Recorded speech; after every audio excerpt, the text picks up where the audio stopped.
ginagamit pag nabali yung collarbone. Ito yung buto natin dito. Bawa, right collarbone yung nabali. So, ang apex nasa right bed.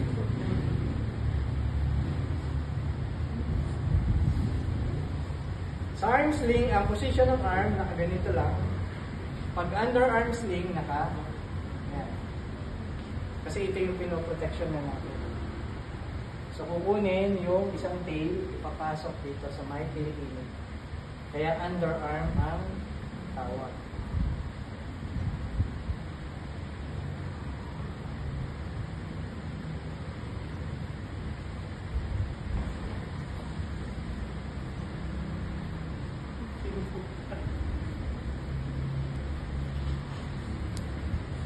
Then ito, square neck din.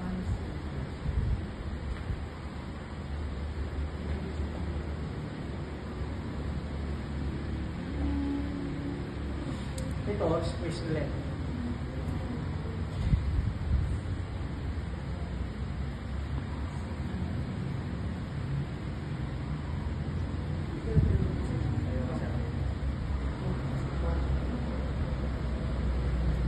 Pagka naman cup sling,